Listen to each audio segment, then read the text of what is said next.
Hey guys, and welcome back to another episode of Spirit of Justice. So, if I sound a little weird today, it's because everyone in this house got me sick. And it sucks because I had just come back from a con. I managed to avoid any con funk, only to come home to find most of the people in the house sick.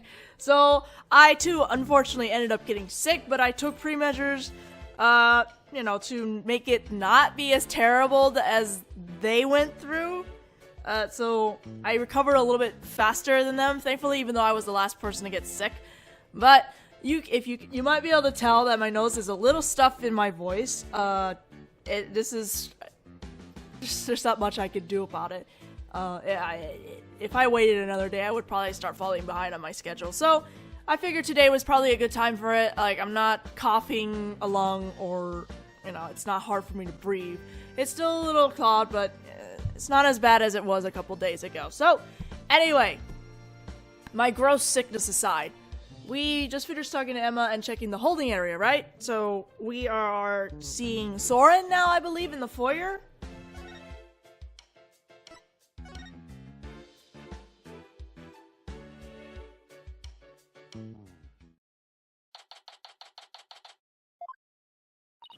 I still can't get over how gorgeous Sprocket Manor is. Just don't touch anything. I wasn't going to! She was definitely going to. Oh yeah. Sorry, Maya. I was told I had guests. Thank you for seeing us, Soren. We know you're busy. We'd like to ask you a few questions about the case, if you wouldn't mind.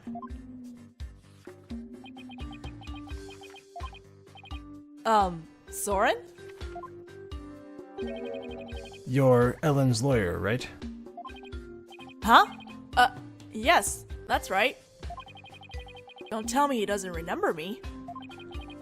Will Ellen be found guilty?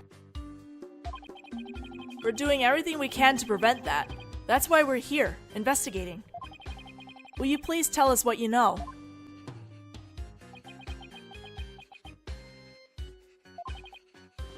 Soren? Alright, fine. What was that pause all about? Okay, Soren. I'm glad you're at least talking to us. It was you who gave the order for that large-scale cover-up plan, isn't that right? What large-scale cover-up? Don't play dumb with us! You held 2 wedding receptions in order to try and cover up Mr. Gloomsbury's murder.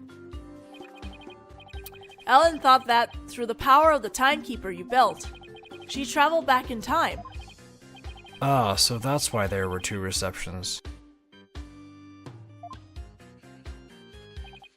Wait, does he seriously not know why the reception was held twice? That's a little fishy. Looks like I'll have to delve deeper here. So, the cover-up scheme, that fake trip through time. You're not the one who was behind it all? Pierce Nicody stated in court that you were the one who ordered it to be carried out. Pierce said that. I see. I leave him in charge of everything around me. So whatever he decides is, in essence, my decision too. So I take it that you didn't know anything about the cover-up. That's none of your business. But you were in 2 wedding receptions in a row. And still, you claim to know nothing? I have nothing more to say to you. Please leave. But, Soren...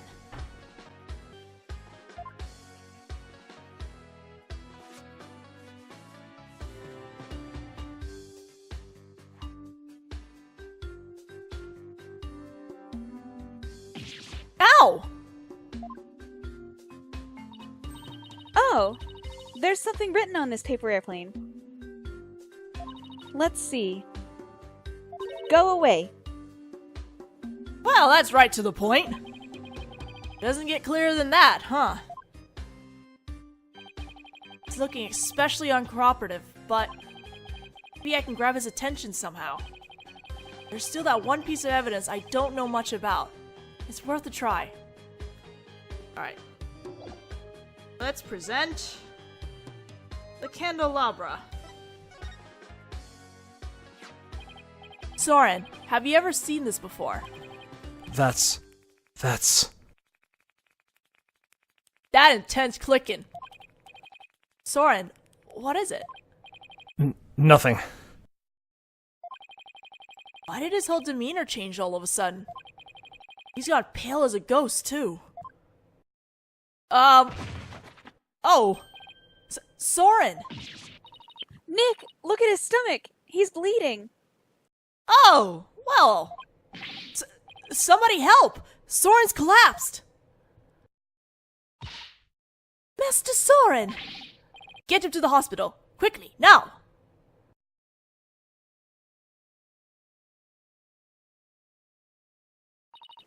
Poor Soren. That must be one serious wound. Indeed. What is it, Nick? Well, when I showed him the candelabra, his whole demeanor changed. So I was just thinking that maybe his injury is... Huh? What's this? Way to change the topic! It's Soren's notebook. He must have dropped it in the rush to get him to the hospital. Ooh, his notebook, huh? I wonder what's written in it. Don't you? Come on! You know you want to take a peek. Soren's notebook. What to do? What to do? Take a peek! I feel guilty snooping around in somebody's personal notebook, but maybe we should take a little look-see. Whoa, it's filled with big words written in tiny letters. I guess he uses this notebook to write down his invention ideas? Huh? What is it? Did you find something? After March 8th of last year, the content of this notebook changes dramatically. Like how? Well, ever since that date, Soren's been writing down every detail of his life. As in every. Maybe he decided to start keeping a diary? Huh. But this is way too detailed to be an ordinary diary. Is he suffering from something? Either he's really compulsive, or maybe just plain forgetful. But is it really as simple as that?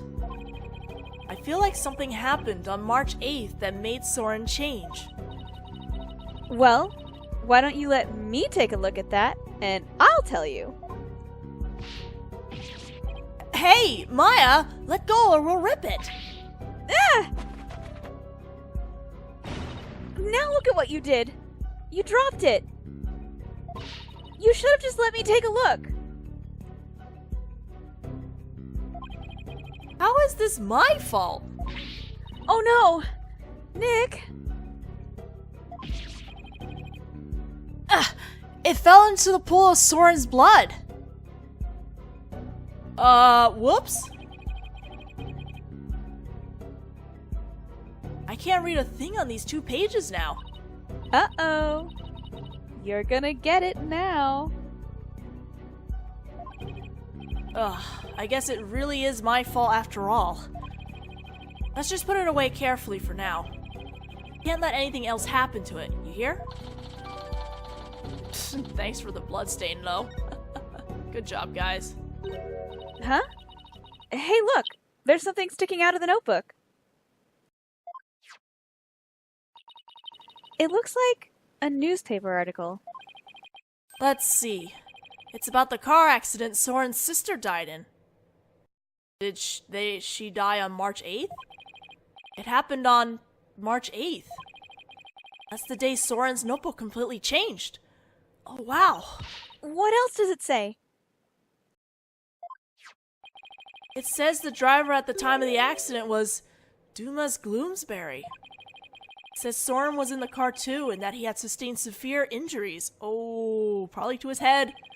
It's just like Pierce said. Soren completely changed after the accident.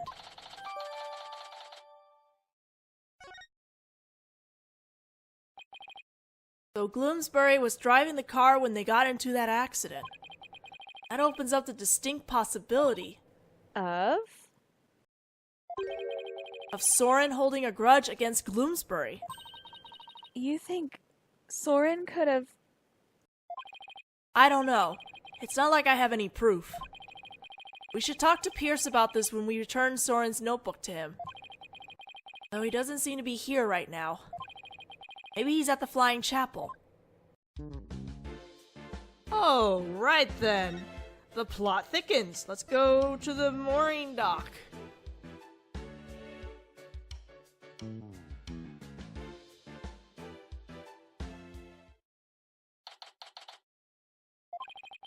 I sure hope Pierce is around here somewhere. Ah, Mr. Wright and Miss Fay. Hello, Pierce. We were just looking for you. I'm sorry for Master Soren's sudden departure earlier. You have my sincerest apologies. It was totally understandable, really. But shouldn't you be at his side right now? It's fine. The other servants are with him, and I am in constant contact with them.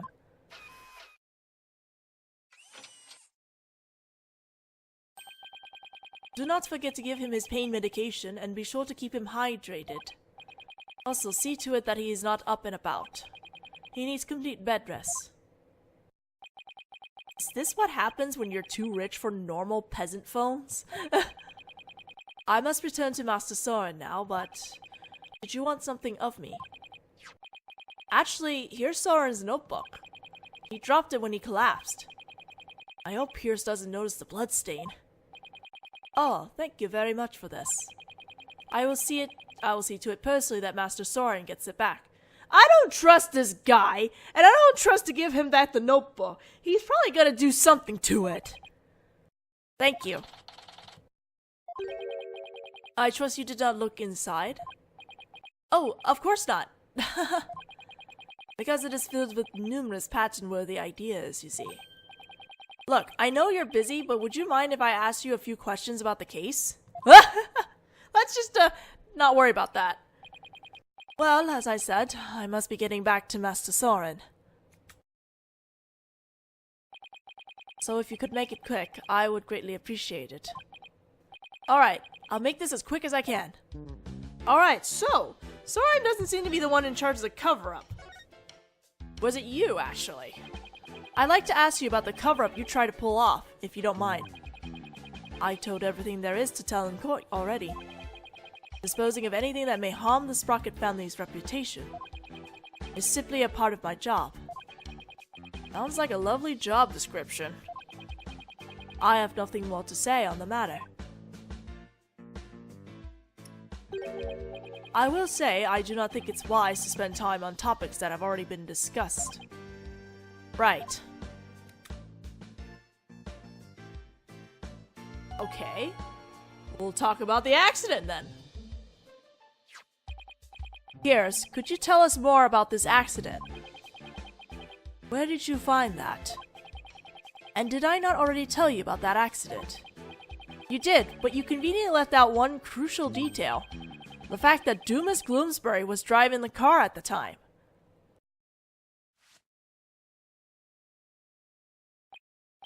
Oh? Did I not mention that? I suppose it simply did not come up then. If Mr. Gloomsbury caused the accident, why didn't the Sprocket family fire him? Wouldn't that usually be the natural consequence of such a huge mistake? Please do not misunderstand. Gloomsbury stayed on with the family.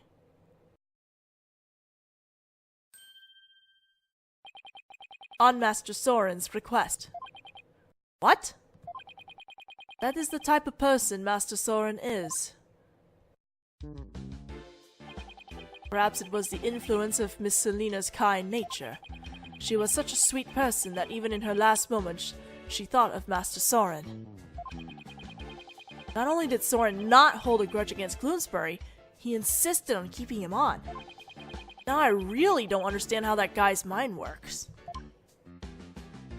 Selena's last moments. Oh no, this is getting tragic now. So you were present for Selena Sprocket's last moments? Yes, in my professional capacity. The accident happened on the way to a certain party. And what kind of party was it?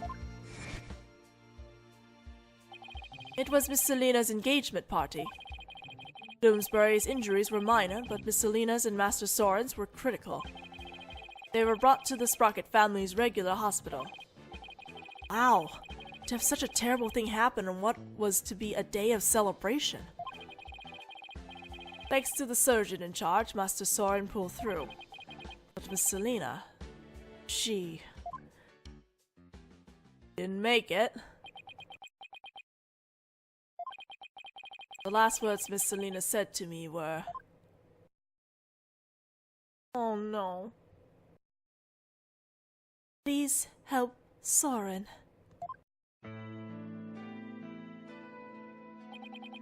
Ever since then, I have attended Master Soren and tried to help him in any way I can. I see. Selena's fiancé must have been devastated. Indeed. The shock of losing Miss Selena was so great, he quit being a surgeon. He was a surgeon. Wait, so the surgeon who tried to save them both, was he? Yes, he was Miss Selena's fiancé. What a terrible tragedy. How awful. So where is her fiancé now? Standing right in front of you? Good question. I wonder that sometimes myself. That's because it's you! It's totally you! You have the dang pocket watch and you're talking about this so affectionately. So Selena had a fiancé. I'd like to find out more about him, but I doubt I'll find him anytime soon. Right in front of you, Phoenix! Ugh. So, are we done here? I'm afraid I must be going. Could you please just tell me a little more about Soren? There's nothing more to tell. Can't seem to get any real answers out of him just by asking him questions. But there is that piece of evidence I still don't know much about. Maybe he'll be able to tell me something about it. Alright, now we're presenting the candelabra again.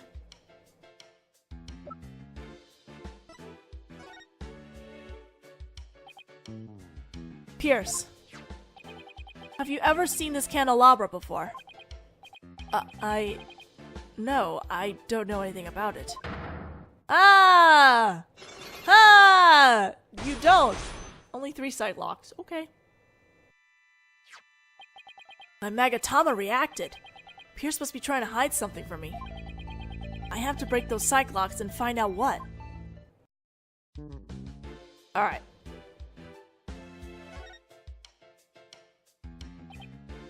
Pierce.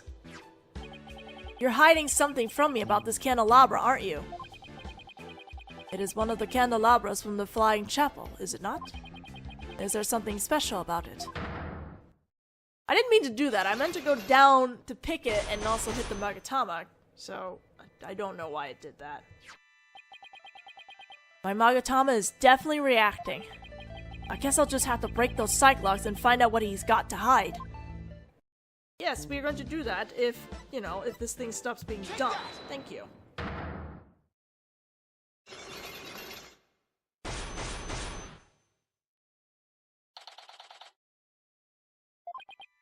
Pierce. You're hiding something from me about this candelabra, aren't you?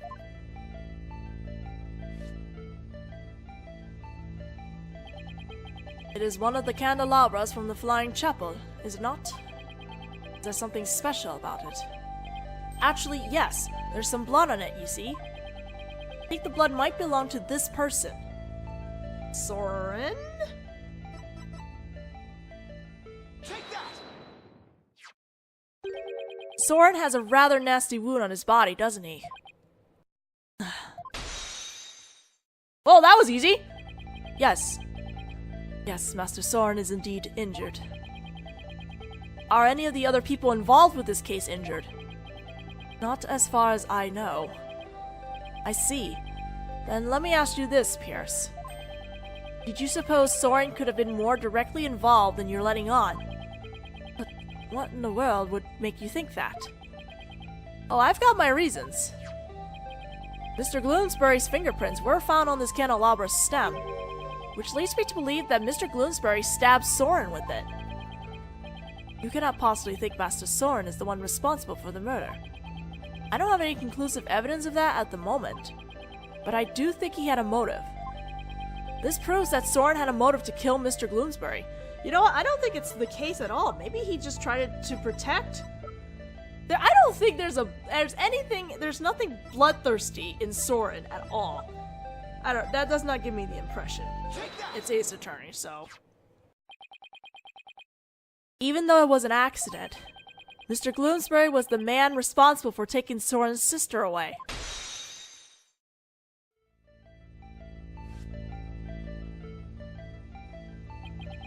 Let us suppose that Gloomsbury did stab Master Soren with the candelabra. Can you prove that it had anything to do with this case? Might have been stabbed at some other location, for some other reason. Sorry, but I can prove it was related to this case. Oh, really? Soren's stabbing and Mr. Gloomsbury's death are definitely connected. Are they now? This is the piece of evidence that ties Soren's injury to Mr. Gloomsbury's murder. The blood that we found in the lift. Take that! The bloodstain was found on the side of the lift that goes between the hold and vista deck. Its blood matches the blood that's on the candelabra. I obtained the results straight from the police, so I can assure you this information is correct. This bloodstain on the lift indicates an important fact. It shows us that Soren was there during the crime. Soren's blood is on the lift, which can only mean one thing. He was there, wasn't he? Soren was at the scene of the crime. You are very astute, Mr. Wright. It appears I cannot hide this from you any longer. Very well. I will tell you everything. That's a good sport.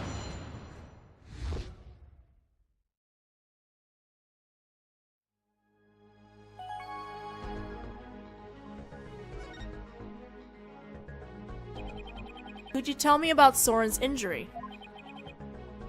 Very well. This is what I heard directly from Master Soren himself. As you surmise, Master Soren was stabbed by Gloomsbury on the day of the murder. It happened after the first wedding reception. The happy couple was in the reception hall when suddenly Gloomsbury appeared. He attacked Miss Ellen and tried to take her away. Master Soren went to stop him and found himself in a struggle with Gloomsbury. That is when Master Soren was stabbed with the candelabra, he said. Even though Master Soren was badly injured, he went after Gloomsbury. So Soren really was at the scene of the murder, wasn't he? Yes, that is correct. However, by the time Master Soren arrived at the scene, Gloomsbury had already been murdered. So Pierce is saying that Soren was at the crime scene. That he didn't have anything to do with the murder itself. Even still, why did you try to keep such an important piece of information from me? I am very sorry.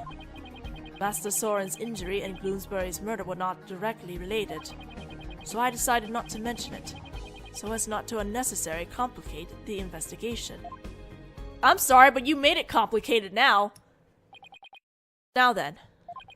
I am sorry, but I am afraid I really must go now. Please excuse me. Thank you for your time. Pierce should have just told us everything in the first place and saved us all a lot of time. My feelings exactly. Yeah, but I guess it isn't that simple for him. He is the family butler, after all. He sure didn't make our job any easier, though, did he? Like, on one hand, I kind of get it because it has something to do with Soren, and the Sprocket family doesn't want him to be caught as a suspect. At the same time, it really would have been nice if we had known all this. But at least we learned something new. Soren was at the scene of the crime. That's true. One step forward is better than none. So what next, Nick? Let's see. The forensics team might be done investigating the reception hall by now. Let's go check it out. Sounds like a plan. Alright, reception hall it is. I don't think we're gonna get too much of that done just because we're starting to run out of time.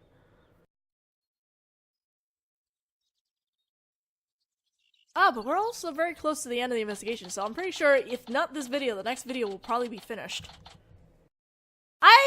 You know, for however simple this entire case is, I think the pacing is actually pretty nice, in my opinion.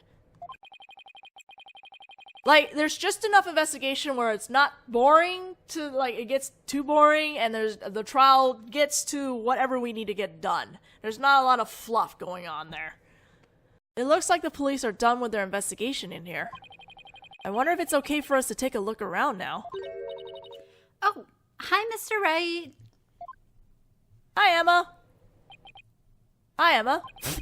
Would it be alright if we investigate in this room now? Sure. The police are all done, so go for it. Oh, remember that broken lantern? I restored it to perfection. I have to say, it's some of my best work. Sounds like the repair job was a resounding success. Thanks, Emma. We'll take a good look at it, too. Well, I have to be getting back to the station. Try not to mess up the crime scene if you can help it. We'll be careful. I'll be seeing you.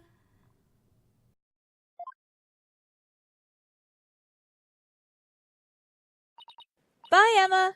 And thank you. Well, shall we get started?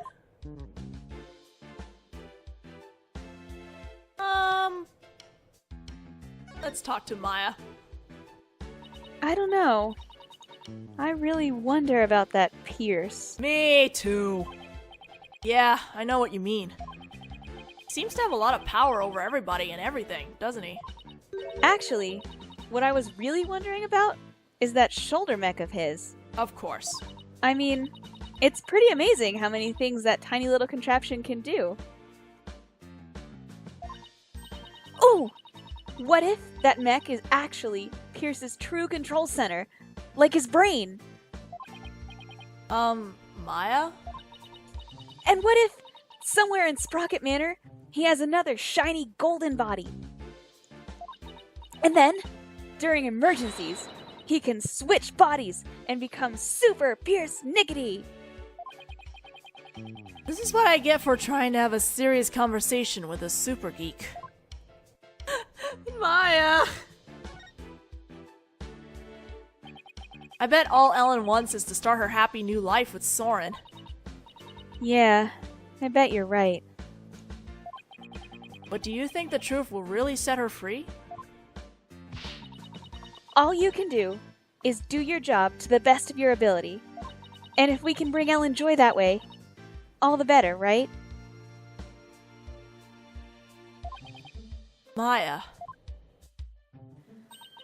Either way, I think true happiness can only be found in the truth. What are you looking at me like that for? I was just thinking about how wise that sounded. Looks like our little Maya is growing up. Would you knock it off? I'm trying to be serious here. Sorry. Maya being serious, bless. Okay, alright, I think, yeah, that's good enough. So we will get into investigating the reception hall in the next video, and probably we'll finish this portion of the investigation in one more video, so I'll see you guys then.